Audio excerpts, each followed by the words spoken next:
Good evening to all. How's everybody doing? Oscar Blue for Real America's Voice News. How's everybody doing? Good evening. It is Wednesday, April 16th. The time it is 7:40 in the evening. It is nice to talk to you guys today. Thank you for joining in. Give it a like to the video, share the video, like the video, share the video.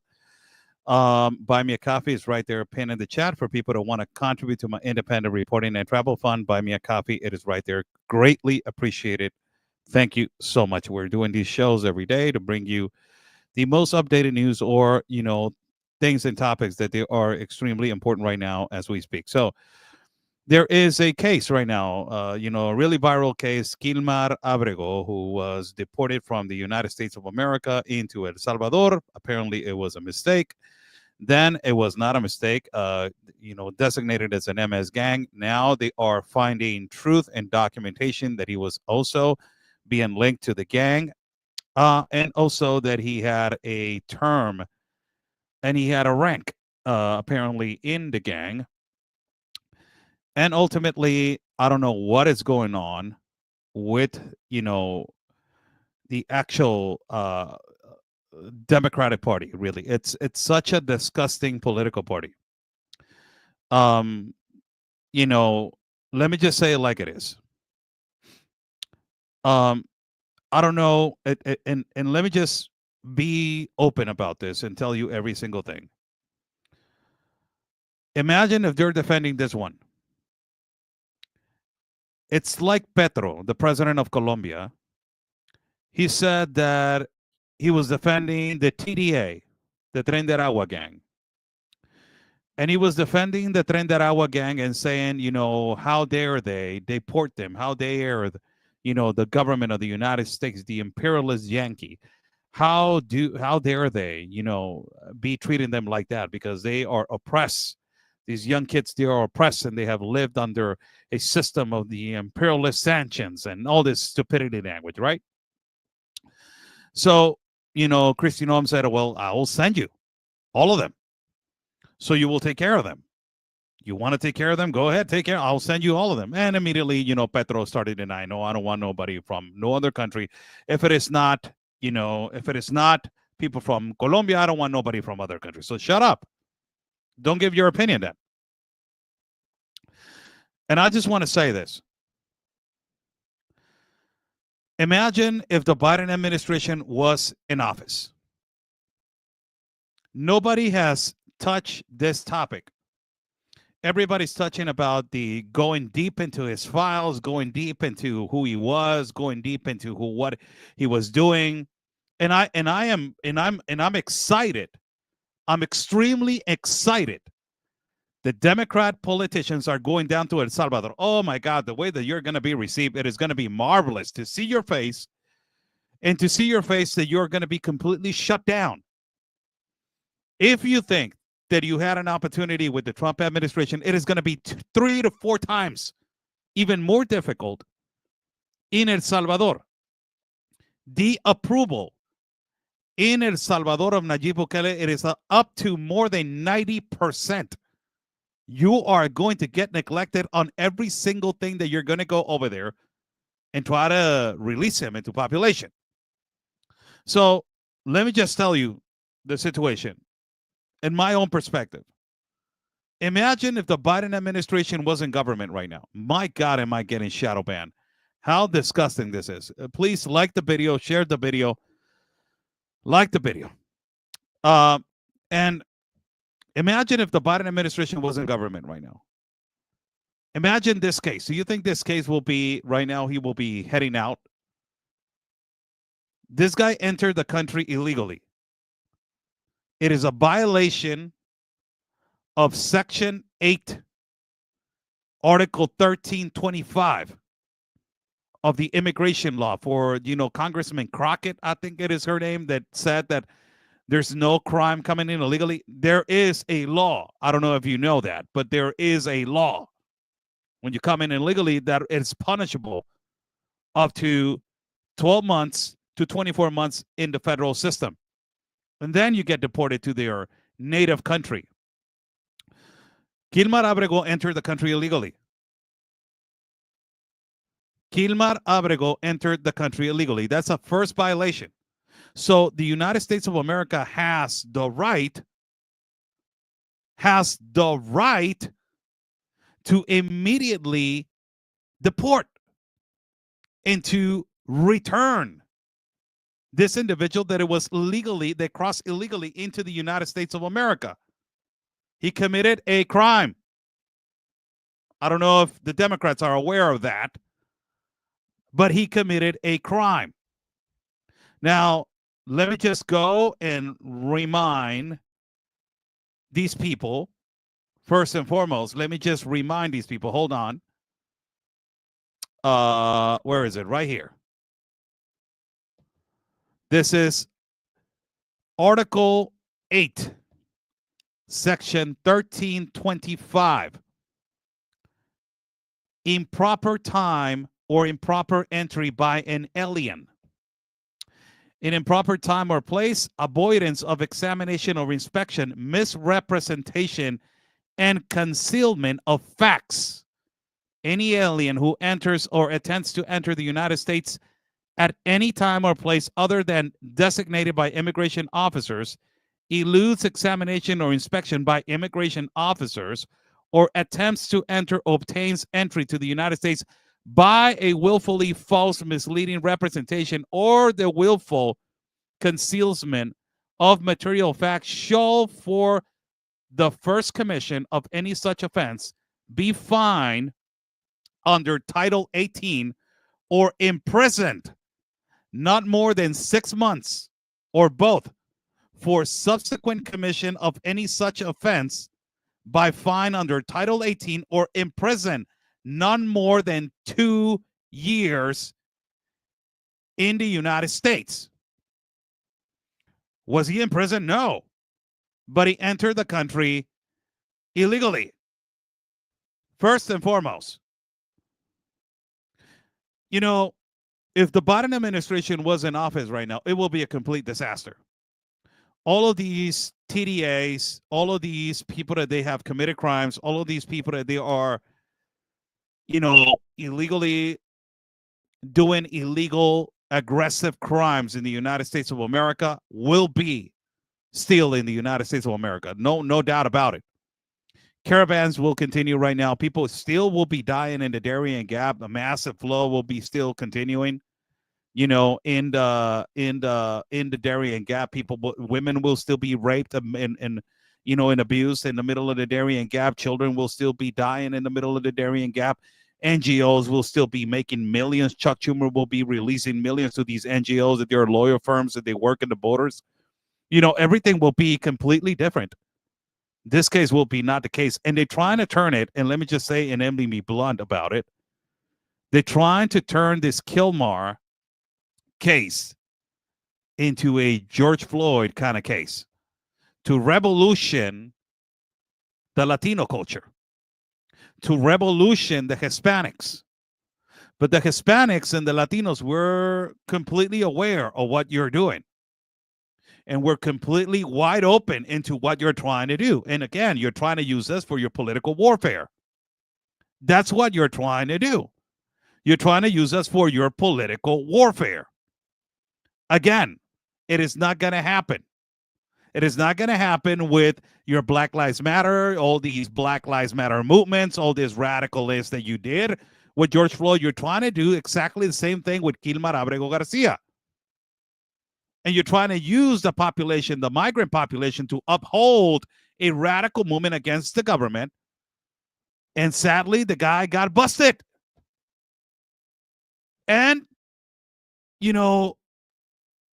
not only the guy got busted, but it is solicited by the government of El Salvador because he belongs to a terrorist organization, a foreign terrorist organization for the United States.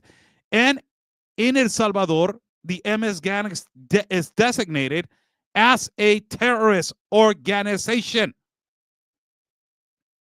Simple as that. So if they're designated as a terrorist organization in El Salvador, it means that in El Salvador, you're going to go to Secot. the center of confinement for terrorism. And there has been a lot of criticism to the Nayib Bukele administration of impersonating people that they were not involved and people that they were, that they were right there at the moment and they didn't have nothing to do. Let me just tell you, all the majority of these people that they were protesting, they were receiving money from one of the leaders of the MS gang. And they knew that the leader of the MS gang, or the one that they were participating on that particular terrorist organization, they were receiving money out of their bribes, out of their extortion, out of their assaults. So that economy, they were depending on that economy, right? And because that economy is not also coming into the house now, all these other people, all these significant other people, they're in prison now. They're like, oh, he was not even involved in the gang, but he knew, right? And he was receiving money out of that, right? So Kilmar Abrego Garcia, according to the Department of Homeland Security,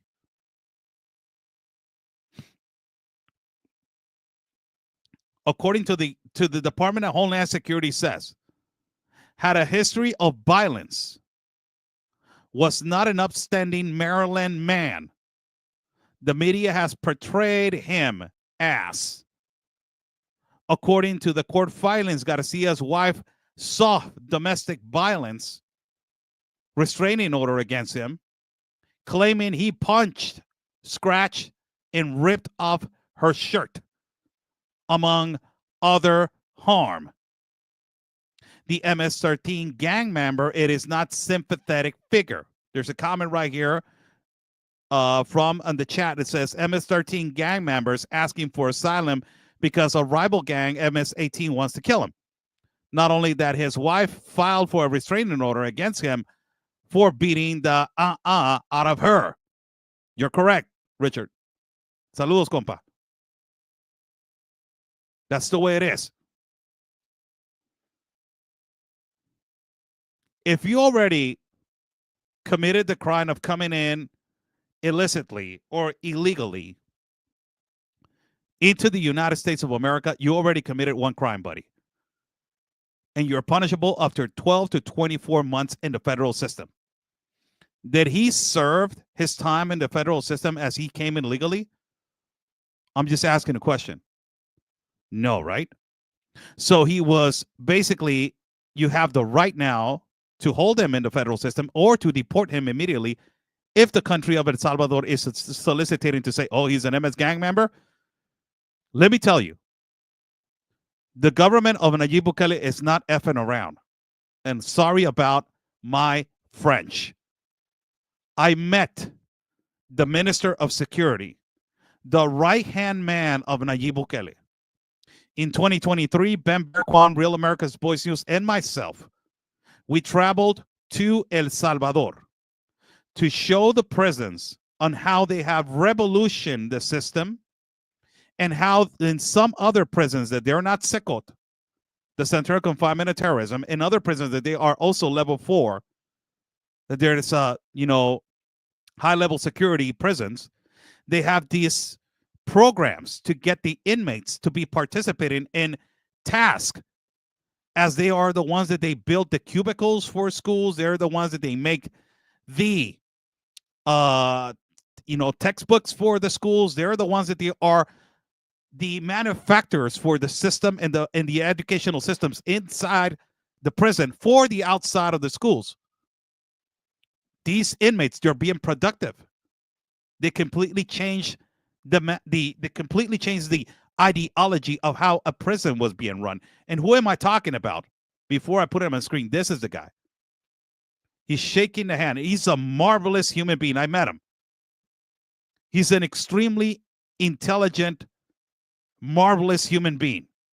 He's the Minister of Security, and he is the brains of the operation of how he has cleaned his country of El Salvador.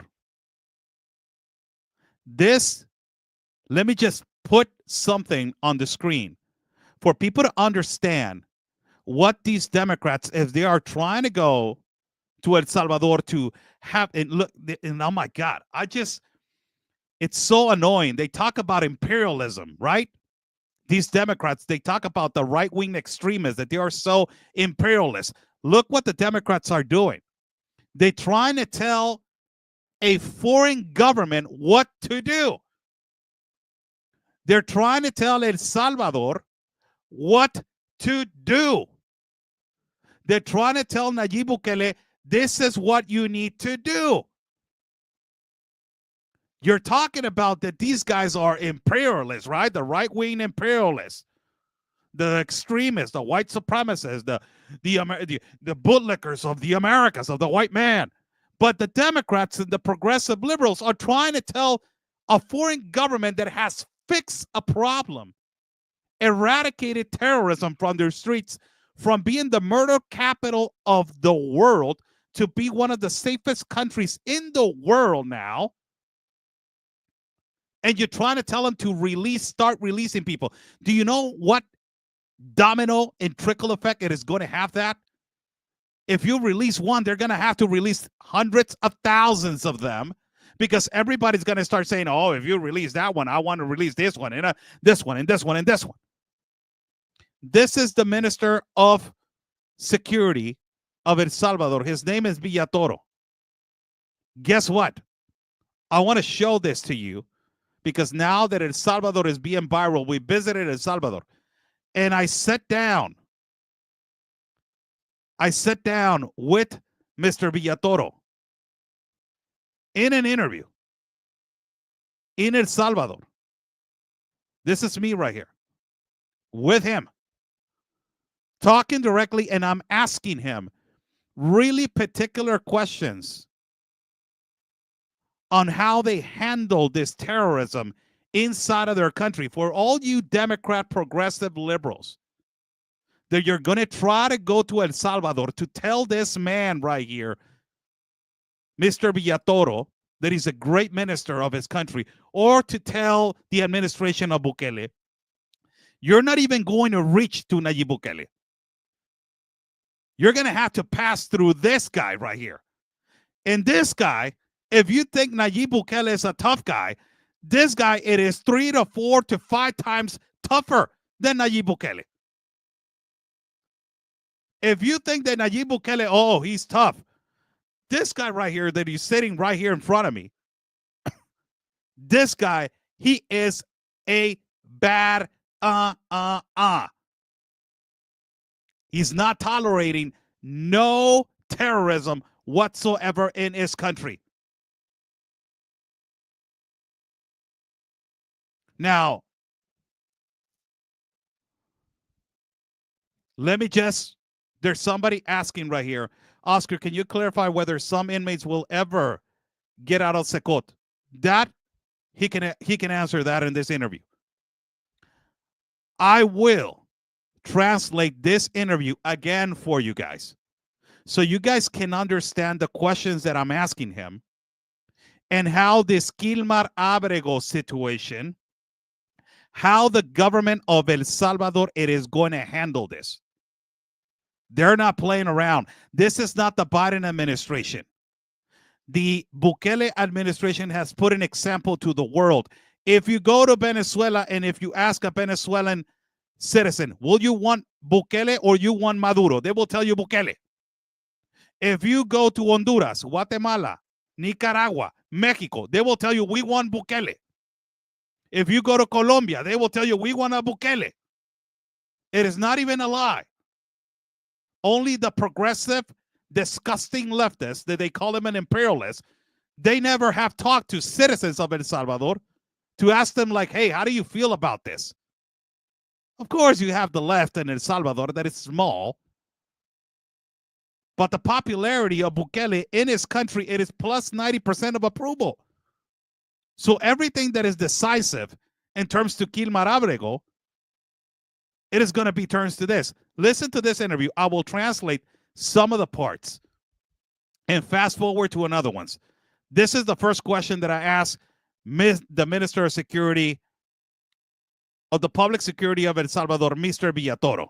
El ejemplo que ha sido El Salvador para la población, ¿cree que ese ejemplo se puede plasmar hacia el Triángulo de Centroamérica y también lo puede absorber un poco México? Porque en México tenemos un terrible problema en donde tenemos más de 140,000 asesinatos por el crimen organizado, y no me quiero meter en estadísticas, pero tenemos un grave problema con el crimen organizado y el cartel. ¿Cree que lo que ha hecho usted puede ser un ejemplo para el Triángulo de Centroamérica y también para otros países? Do you think the way that you have cleaned up your country, the way that you have cleaned up this terrorism in your country, it can have an effect on Central America and also in Mexico? That is, Mexico is the worst country in terms of homicides under the AMLO administration, more than 201,000 murders due to homicide cartel activity. And the question that I ask him is this, because I want to say, do you think that this ideology can have an effect on Central America and also in Mexico?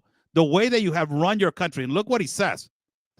Yo creo que lo que está demostrando el plan control territorial del presidente Nayib Bukele es definitivamente algo que, así como en El Salvador vinieron y nos sembraron todas esas leyes perversas que protegían más a los criminales que a la sociedad. I think that the plan of territorial control that the president Nayib Bukele has implemented, and also some laws that they were implemented in our country to protect criminals instead of the citizens, doesn't it sound like the Democrats, like the progressive liberals? Look what he says. It says the plan of territorial control that the president Nayib Bukele has implemented to counterpart the laws that they were implemented before he was in government to protect criminals instead of citizens. Look what he says. Donde de alguna manera promovieron la corrupción, porque imagínate qué interesante para cualquier ladrón que toda la población esté leyendo las portadas de sangre, de homicidios, de asesinatos, de extorsiones. ¿Y qué es lo que hacían los gobernantes en este país en estos 30 años? La gente preocupada por la cantidad de muertos, por la cantidad de extorsión, y ellos robando de las arcas públicas. You know, we had in the past government for more than 30 years of corruption, more than 30 years of murders, of mass murders. And what the population saw every day on newspapers, they saw murders after murders after murders. So what happened? Everybody was concentrated on the murders and the violence and the homicides. Meanwhile, the dirty politicians were stealing and stealing and stealing from our own people.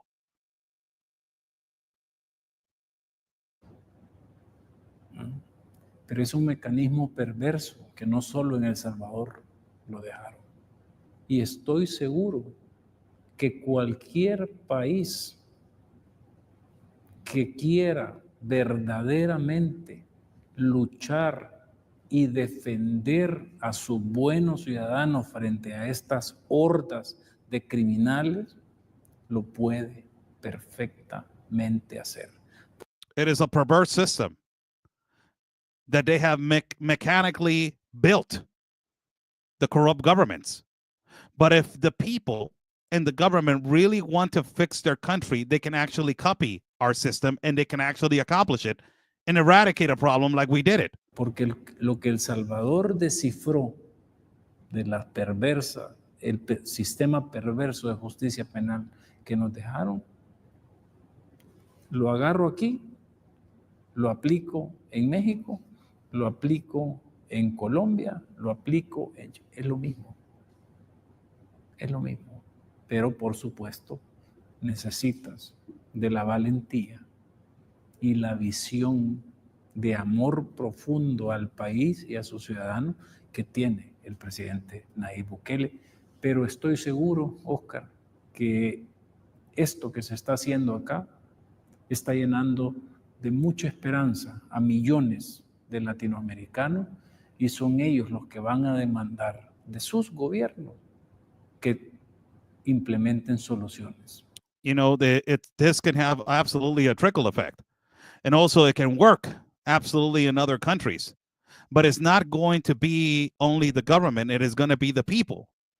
Absolutely, the people are going to in a far, not far away from now. And this is an interview of 2023. He said, not far away from now, the citizens are going to demand the government that they want justice for themselves and they want justice for their countries. So, and exactly applicable at the system of what Nayib Bukele has done. But you need also, he said, you need the love for your country. You need the love for your people to do this, as Nayib Bukele has done with his own country. Sí, hemos cubierto el tema migratorio por diferentes partes de Centroamérica y Sudamérica. En el año 2013, 14 y 15 miramos caravanas migrantes saliendo de miles de salvadoreños por la gran inseguridad que se vive aquí. Ahora que empezamos a caminar en esta semana por las comunidades del Salvador, se mira que ya la gente no se quiere ir. Hay una ilusión muy grande de quedarse aquí. Eso lo han hecho ustedes. Y es un aire fresco para... I talk about now immigration, and I really do not want to touch on that topic because he talks. The interview, I will post the whole interview. I will post the whole interview in the. I will post the complete interview. I will post it and clip it and post it on the platform of Max. But the reason why I'm asking about immigration, and I can put it on, but it will go on and on and on. I'm trying to go to the point where I ask him about these United Nations, all these people, and how he says these people are not going to be the cancer of our country ever again.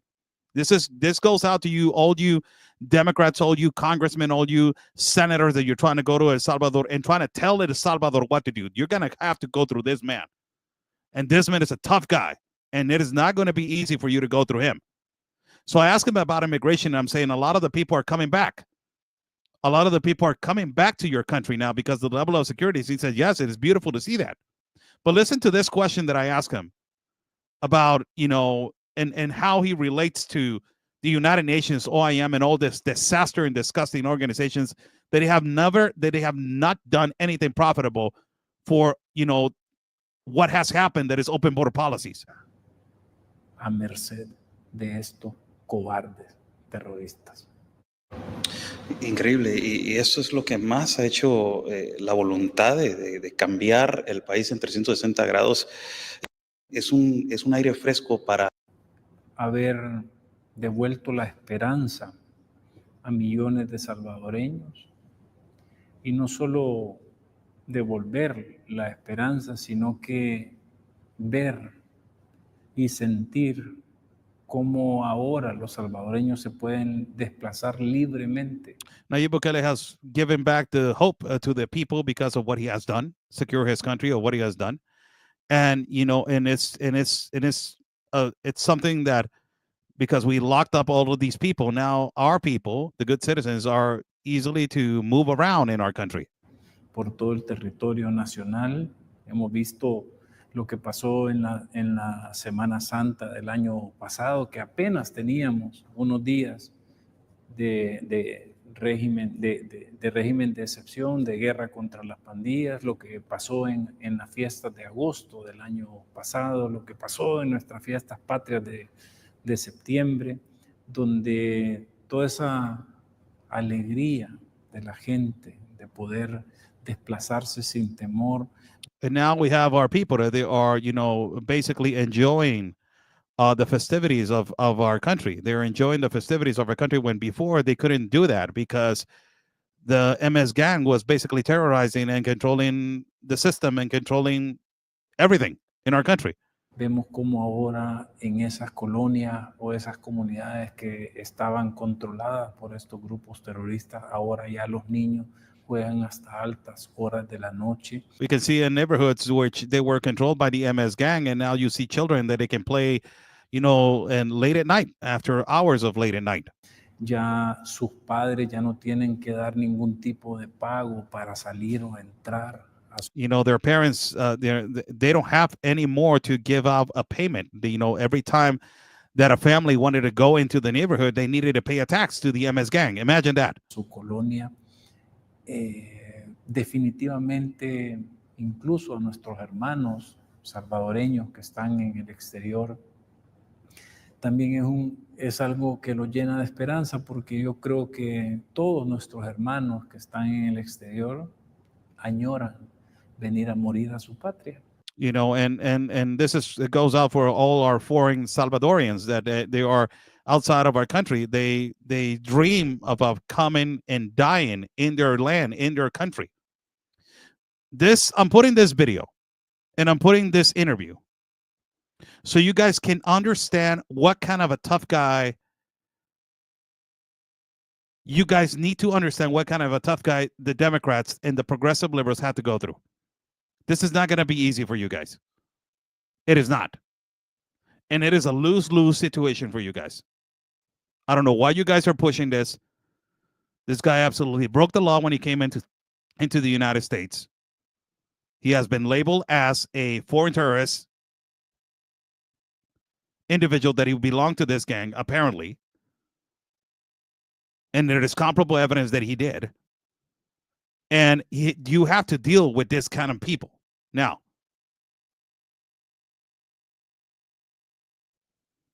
you have to deal with these kind of people now. So let us just play a little bit more in the interview. ¿Y a cuántos salvadoreños, por la situación de inseguridad en la que estaba este país, le negamos esa casi que su última voluntad de venir a morir a su patria? Porque obviamente, imagine how many Salvadorians that didn't die in our country because of the violence that we had before. No habían condiciones. Ahora estamos viendo cómo ese flujo de remesas está llegando a muchos municipios de este país, están invirtiendo, están haciendo casas para sus familiares que están en Estados Unidos, porque ya se ve un país viable para los salvadoreños donde que crezca a merced de estos cobardes terroristas. Increíble, y eso es lo que más ha hecho la voluntad de cambiar el país en 360 grados, es lo que nos ha sorprendido muchísimo a todo el mundo. Una pregunta, ¿hay organismos internacionales, por no mencionar? Let me just address this question, and this is where I wanted to go. You know, he's talking about bluntly, and he's talking about greatly about how they have transformed their country and how a lot of the people are coming back. You know, how he was coming back, and all of his people are coming back. And a lot of the people that they are, you know, outside of El Salvador now, they are freely visiting El Salvador. I know a couple of friends of mine that they're from El Salvador, and they are coming back to their land. You know, they're going back to their country freely now, and they can go with their families and be with their families. This is the question that I want you, this is the comment that I want you guys to understand, how important it is, the agenda of them, that is much tougher, and I will bluntly be able to say, in terms to the globalists and in terms to international organizations, nobody's tougher than El Salvador. Nobody. In terms to the United Nations, in terms to OIM, in terms to the UNHCR, in terms to UNICEF, in terms to George Soros, in terms to Alex Soros, in terms to Antonio Guterres, in terms to the Global Compact on Migration, nobody is tougher against these globalists than these guys. And I will tell you why. This is the next question that I ask. And the next question that I ask him is this. Hear this out. Inmediatamente las imágenes se fueron virales alrededor del mundo, donde pandilleros fueron metidos a secot. Y el efecto secundario fue atacar al presidente de manera inmediata. Mi pregunta hacia ustedes, ¿dónde estaban estos organismos internacionales en los gobiernos pasados cuando se le oprimía a su gente, cuando se le lastimaba a su gente y cuando se le quitaba la paz a su gente? Y ahora aparecen para poder comprometer al presidente de una manera, pues, se me hace injusta, ¿no? I say to him, the United Nations, all these international organizations, that they were, before criticizing the government of El Salvador, before Nayib Bukele, They were criticizing the government of El Salvador of not doing anything to stop the violence and the homicides in the country. Then Nayib Bukele comes into government, and I said to him, these international organizations, what do? Instead of joining Nayib Bukele because he's stopping the murder capital to be the capital murder rate of the world, instead of supporting him, they're going against him and they're criticizing him because of the viral video when they are locking up all the MS gang members, right? So they start attacking him, the globalists, the United Nations, OIM, all these human rights defenders, they're defending criminals. Look at his response, and I say, I think that it's unfair that they're doing that because they were attacking the past government for not doing anything, and now they are attacking a government that is doing something about it. What kind of a organization is that? And I have said this so many times before I put the answer of this great man. The United Nations and all these international organizations, they live out of crisis. That's the only thing. They live out of a humanitarian crisis. Where there is a crisis, they are staying there. And they create the crisis and they have the formula to fix it. Look at the Darien Gap. They were living, sucking the teeth out of human misery in the middle of the Darien Gap. They were not stopping the flow. They were incentivizing people to continue to cross. Look at the borders, open borders, cartels growing and owning the borders and completely running the borders, excuse me. And they knew that the people were paying the cartel. They knew people were suffering to cross the United States paying the cartel, and a lot of people were being raped, extortion, missing people, kidnappings, and all this. They knew about this, right? But they would not stop in it. What? Because they were profiting out of it. Look at what he says about the United Nations. And this is what I'm saying to all of you, progressive liberals, that you're listening. For you to go to El Salvador and to tell this guy what to do, man, you have a 0 to 1,000,000 chance. Their agenda is to clean up their country and defend their country. They're not going to let no MS gang terrorists again in their land to be free. And why I say this, I don't say it. He says it. Look what he says. Yo creo que ellos siempre estuvieron acá. Lo que pasa es que lo que estamos haciendo en materia de seguridad, lo que está comandando el presidente Nayib Bukele, los obligó a quitarse la máscara. I think that these international organizations, they have never left us. They have always been here.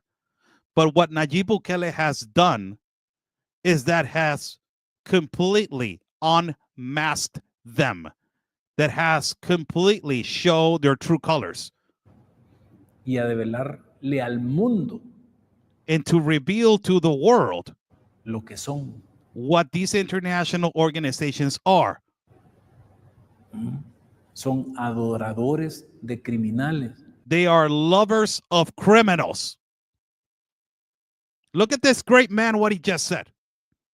They are lovers of criminals. Who is defending Tren de Aragua right now to not be deported into the United States and to outside of the United States of America? These people that they were terrorizing in Colorado, these people that were terrorizing in New York, these people that they were terrorizing in places like Chicago, these people that they were extortioning, that they were kidnapping, that they committed a horrible crime like the Lake and Riley situation. Who is defending them? The only political party that is defending them and the leftist progressives, it is the Democrats. I'm not even being, oh my God, he's a right-wing extremist. No, I'm just being honest. Who is defending them? This is the Minister of Security of El Salvador. And he's telling you, the international organizations of lovers of criminals. Lovers of criminals. That is what they are. The United Nations defending criminals in El Salvador. UNHCR defending criminals in El Salvador. OIM defending criminals in El Salvador. George Soros defending criminals in El Salvador. Alex Soros defending criminals in El Salvador. You have to go through this guy, Democrats. And I'm telling you, it's not going to be easy. Ellos se llenan sus bolsillos en mantener nuestros países con ríos de sangre. Look what he says. The international organizations, they fill their pockets seeing our countries full with blood. Wow. These international organizations, they fill their pockets with money seeing our countries be run with blood. It's amazing the boldness of this guy. Imagínate que acá criticando el movimiento de asesinos seriales. Imagine over here, these international organizations criticizing the arrest of serial killers, Terroristas terrorists, al to be sent to Secot. Y en Honduras y en Guatemala financiando las portadas de la cantidad de homicidios al. And in Honduras and in Guatemala, they're financing the front pages of these news networks to be saying, oh, look at the homicides, look at all of this. But meanwhile, over here, they're criticizing us because we're fixing the problem. This is what I'm saying. These NGOs, they're living out of crisis. Los gobiernos son incapaces para resolver y dar seguridad. Criticizing the governments and how the governments are incapable to bring security to the citizens. Ya.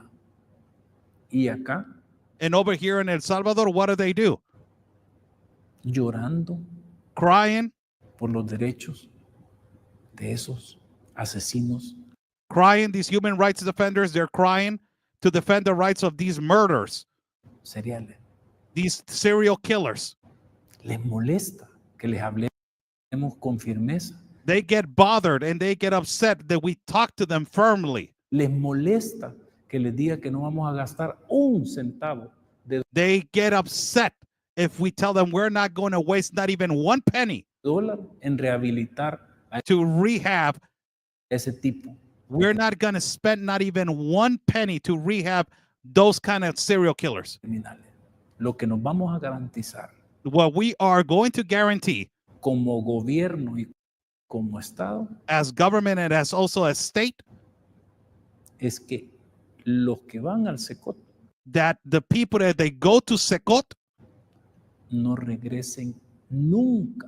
They will never ever return a las calles to the streets de nuestro país. of our country. No vamos a heredarle este. We are not going to let this problem to the future generations, Problema ni en 20, not even in 20, ni en 25, not even in 25, ni en 40 años, not even in 40 years from now, a ninguna otra generación not to another generation for this cancer to coexist, de salvadoreños. To coexist for the Salvadorian people. Los más de 40,000 pandilleros que van a ir al Secot. The more than 40,000 gang members of the MS gang that they are going to Secot. No van a regresar. Nunca. They will never return. Never. A ningún pedazo de suelo patrio. To not even one little piece of El Salvador soil. Que no sea el Secot. That it will not be none other than Secot. El último día de sus vidas. Until the last day of their lives. Permanecer ahí. They will maintain and they will be there.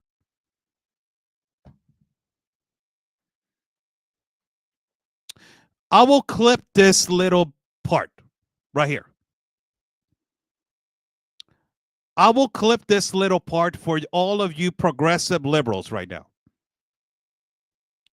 For all of you, the congressman from the Democratic Party that is going over there.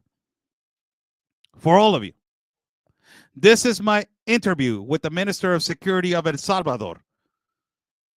And let me put him on screen for everybody to understand. He just met President Trump. He's a great guy.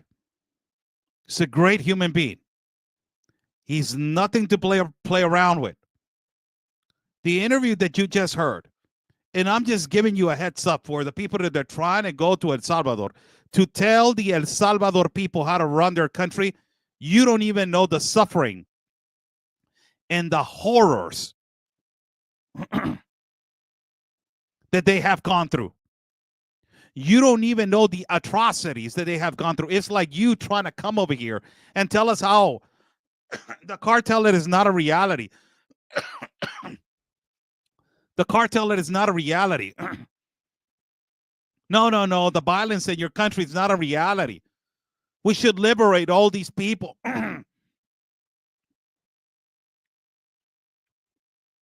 How dare you, to all these progressive liberals and all these people that they live comfortably in the United States, win your capitalist home, in your capitalist bed, with your capitalist job, earning your capitalist dollars, typing out of your capitalist iPhone, out of your capitalist laptop, in your capitalist job, paying your capitalist automobile, with your capitalist insurance, enjoying your capitalist internet, with your capitalist 60-foot TV, going back to your capitalist home after you did a capitalist protest.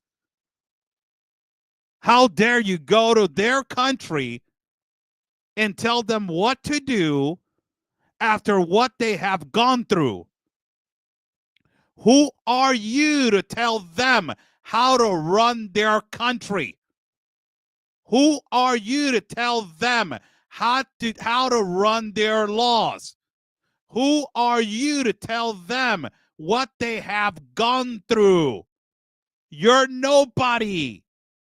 You have been enjoying the fruits of freedom in the United States of America. The senator or the congressman that trying to go over there, you make thousands and hundreds of thousands and millions of dollars out of representing the American people out of their tax-paying money. And who are you to go to a foreign land and try to demand a foreign government of how to run their country when they have already cleaned this problem? Who are you? It's like you coming over here to Mexico and tell us, oh, you don't have a problem. You know, just today in the morning conference, the president of Mexico, Claudia Sheinbaum, told us in Tijuana, it is the highest homicide, insecure city in our country. Imagine you coming over here and tell us, oh, no, you're wrong. That is not right. You don't live over here. You have never lived in El Salvador. You have never lived what they have gone through. You don't know what they have gone through. Even me, I don't have the audacity to say, oh, you should release. Oh, you should not release. Who am I? I just went 2 times. I have gone into 1 time into El Salvador, and I noticed the complete difference of what this great president has done to his country. Only fake news media show that it's San Salvador. It is the murder capital still of the world. You are completely stupid and incompetent and completely out of your freaking mind if we're going to believe that, you progressive libtard. This guy just told every single one of you, and I didn't say it, he said it, to all you United Nations lovers, to all you George Soros lovers, to all you Alex Soros lovers. He just told you your organizations are lovers of criminals. And they're going to make sure that these terrorists that they have terrorized their country, they're not going to put a foot outside in El Salvadorian soil. So if you want to talk to me right now about this guy, that if there's proof that he was an MS gang member and there's actual proof that he was an MS gang member, and that if there's an actual reality that he was an MS gang member, if there is proof, I am sorry. He is solicited by the government of El Salvador. I don't even know if solicited is a word or not. I apologize. I make up words sometimes with my Spanish translation to English. But if he was, and if he is, I'm sorry, and then you cross the border illegally, I am sorry. The place that they are telling you that you have to be in is over there.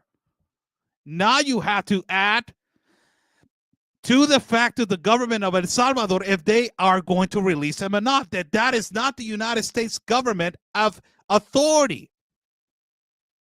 You don't have no authority over there. There's no authority over there. The government of El Salvador, it is quite transparent, and they have been quite transparent and simple. Easy. If you belong to this terrorist organization, you're going over here. You don't have nothing to do with them. You're free to go. If it was an erroneous mistake, well, fix it. And if it was not a mistake, believe me, you're staying there. Like the TDA members. A lot of them, they were not from TDA, but they were committing crimes. So all those people, are they, do they deserve to go to Secot? Possibly not. They deserve to be deported and be sent to their prison in Venezuela. But if they were 100% clarified that they belong to this foreign terrorist organization, I'm sorry, it is example. They told you, self-deport. They told you, get out. They told you, leave.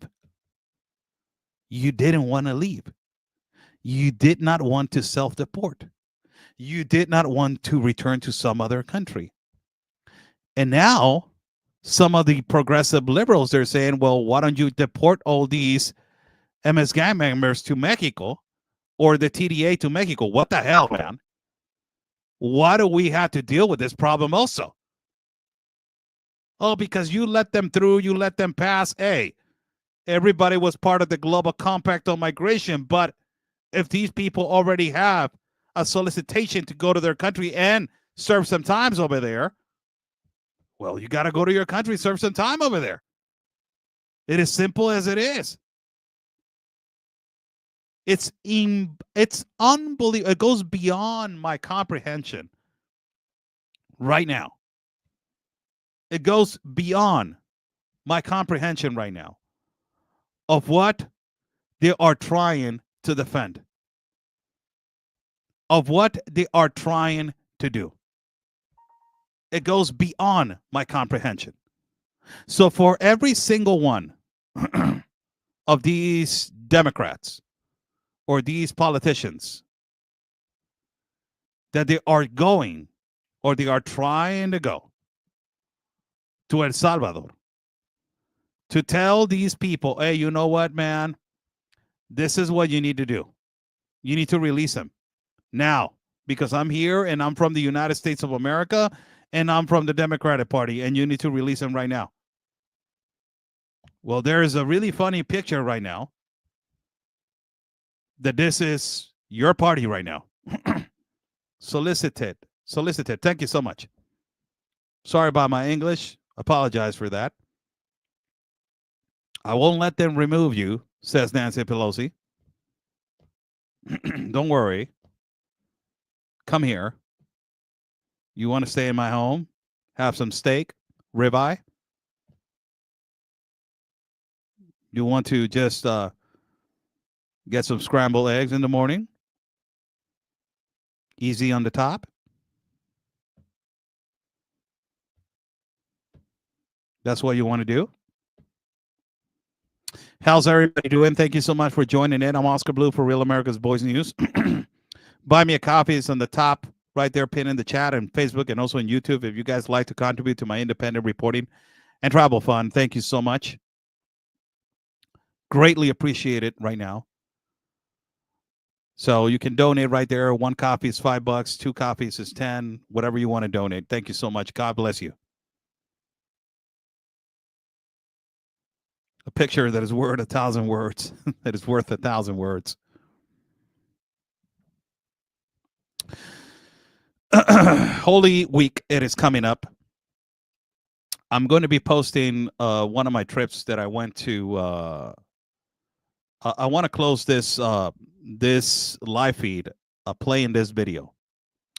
And why I want to close this, it's a different topic, but I want to close this live feed playing this video. Why? Because it is one of the most, I don't know if I should play it, but let me see if I can find it and I can play it for you guys. It's one of, Holy Week. Tomorrow is Jueves Santo. It's, I don't know how to say it on English. Saint Thursday. Jueves Santo. And then it's, I don't know how to say it in English. I'm sorry. Sorry for my translation. It's not good right now. But it's Holy Week. And I'll tell you, have visited, Israel a couple of times. And I have had the privilege to visit Israel a couple of times. And Holy Thursday. Okay, Holy Thursday. I have had the privilege to visit Israel a couple of times to broadcast and to cover the war. And I wanted to take these couple of 5 minutes before I move on. I wanted to take this couple of 5 minutes, 5 minutes to explain to you guys this. When I went to Israel, I had the most important, the most incredible moment in my life. And I want to just, expand this message to people. This is a really important week to find yourself spiritually and to realize how, our Lord and Savior Jesus Christ, what he has done for us in the world and in the existence of us. And I wanted to say this was one of the most important moments of my life. And I want to give you guys again my experience. And this was my experience. Hold on a minute. Let me just go right here to see this. This is my experience. Right here. So okay, so let me just go right here. So why am I showing you guys this? Because I want you guys to understand sometimes we need sorry, I'm a little sick again. Sometimes we need these kind of situations. So I was in Israel. I was with my mentor Chuck Holton. And the whole story is that he told me in the morning, "Hey, Oscar, we're going to walk outside of King David's castle, and then we're going to go to the Mountain of Olives, and I'm going to show you the tombs, and I'm going to show you some places that are extremely important." And as we were walking up, I said, "Hey, Chuck, where are we going?" And he said, "Oh, just walk with me." Also, I saw this church, and I said, "Hey, Chuck, that's a beautiful church. What is it?" And he said, "Oh, that's nothing. Just walk with me." So as soon as we turned right, a funny moment happened. One of the guys that is security to enter this place, he told Chuck, "Hey, you're not allowed to wear shorts." And he said, "Oh, I'm a son of God. I can go in whatever I want." It was funny. I got it on camera. Then we get in there, and then when we get in there, he said, "Okay, Oscar, you recording?" And I said, "Yes, I am." "Do you know where we are?" And I'm like, "No, I'm not. No, I do not." He's like, "You need to read the Bible more." He said, "You are in the Garden of Gethsemane. This is one of the most important places in the existence of humankind." It said this is the place where Jesus got betrayed by Judas, and then, he was captured by the Romans. So I started walking. Then later on, I catch him up because he went all the way to the front. I said, "Where are you going?" And he's like, "Oh, just see the place. These trees are more than thousands of years of old. This is where Jesus prayed." Then he approached me and he said, "Oscar, do you remember that Jesus prayed on a rock? and he sweat, so much, and he wept so much, and blood came out of his forehead because of the how strong he was praying. And I said, yes, I remember that scene. And I said, they built a church around this rock. And I said, wow, that's phenomenal. Which church is it? And he said, you're just standing in front of it. So I wanted to share with you guys this. I'm gonna remove myself from this video for you guys to see it. Before I go, I wanted to show you this.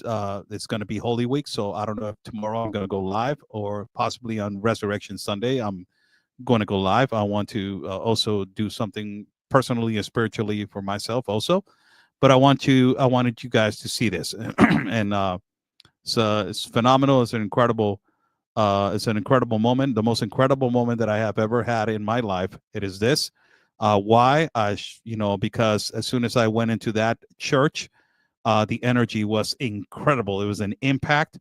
It was like somebody was telling me, you're not worthy to come in. Really, I was feeling really heavy. My feet were really heavy. My legs were really heavy. And when I put my forehead in that rock to pray, my forehead started burning. So, it's unbelievable, the energy that it was in there. So I am going to remove myself from this life.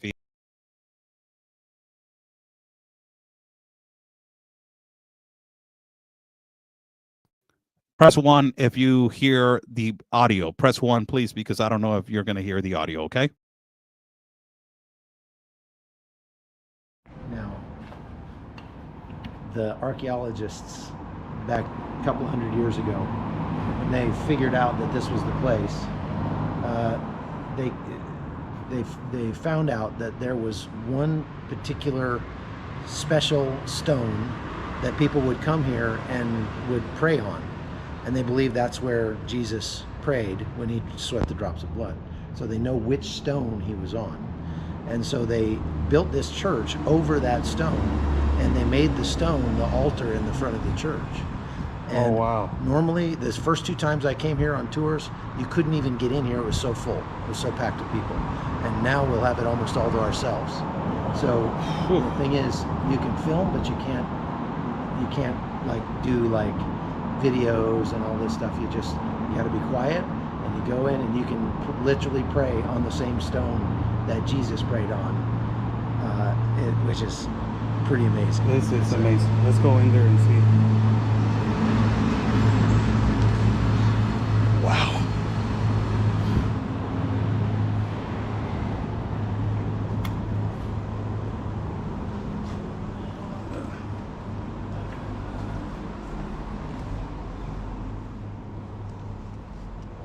It's totally not up to your standards, I know. Wow. Oh my God. Wow.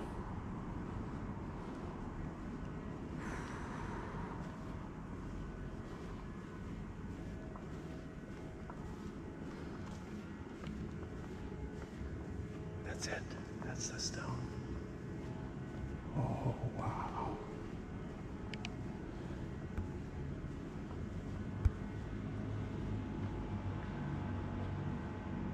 Wow. I'll film you. Wow, John.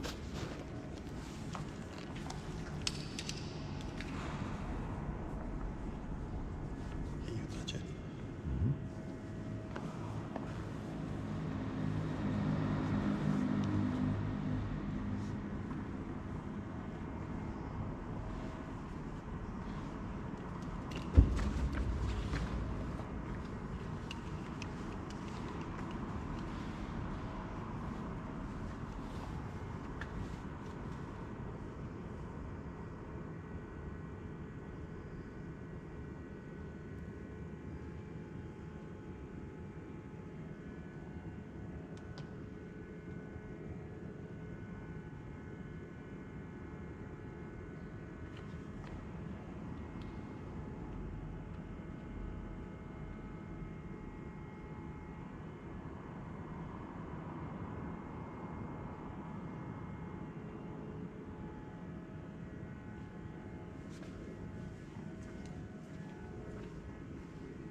God bless you all. Thank you so much for joining in. I wanted to share that. The energy was extremely strong. It was one of the most, I think it is the most important moment in my life. The most important moment in my life. I have gone into the Holy City. I have gone into the Holy Sepulchre. With presumably, there's a couple of places where they say that Jesus was laid to rest. I have gone into the chamber where it is the Holy Sepulchre, and I felt an energy. It was really strong. Then where Jesus was crucified, the first place, in the Holy City. Then we went to the Holy Tomb, where this the other place where they say that he was buried. They say that he was laid to rest. Excuse me. And then there's a place, there is a mountain where it's also presumably they say that the crucifixion took place. Been into Galilee to see the Sea of Galilee, thanks to my mentor Chuck. As we broadcast the war, missiles flying on top of us. I've gone into a lot of places where he prayed in front of more than 5,000 people. But I will tell you, if you ever go to Israel, I recommend you to go to this place. The Mount of Olives, it's unbelievable to see all the tombs of people historically important in Bible and in our lives.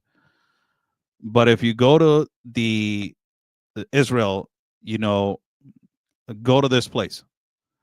But I will tell you, first and foremost, you need to be mentally prepared that something is spiritually, it is going to touch you like nothing has ever done in your life. Like nothing has ever done and has ever happened in your life. And possibly is going to be in a way that you have never felt in your life. It's something that is incredible. The energy that I felt inside of that church, and immediately as I touched that rock, it is so heavy. It is nothing that is easy to explain. You have to live it on yourself, and I have been privileged, and God has given me the ability and the privilege to go and visit that place, as it was my dream when I was a young kid. But now that we have Holy Week coming up, I wanted to share this for you to take home and for you to acknowledge, and it's never too late to have a private conversation with our Lord and Savior. Whatever is the conversation. What I have learned in these 2 trips is that whatever place you want to have a conversation with him, he's always going to be there. And this place, if you go to Israel and if you go to Jerusalem, be sure to visit it. I told Chuck, Chuck has visited all the places, and it's magnificent. He's a history book on wheels. But the place that I told him that I have felt more the Holy Spirit, it was there. It's just amazing. It's unbelievable. It's so heavy. It's so heavy. It's extremely heavy. I like to describe more and go on for hours to explain. But as soon as I started walking in, my legs started feeling really heavy. And it's something that is unexplainable. Nobody can understand. It's really difficult to explain. It's a feeling, it's a particular feeling that it is just personal feeling that it's unexplainable. Really, there's no way to explain it. And as I got out of there, you feel something. As soon as you get out of there, you feel like like you can breathe again. It's unbelievable. It's amazing. So God bless you to every single one of you. Thank you so much for joining in. Stay safe. Have a beautiful, spiritual and cleansing and deep, Holy Week on this tomorrow, starting on Thursday. So God bless you all. Stay safe. Hope that you enjoy the show. And like we always say, people, God's plan, it is our mission. Stay safe.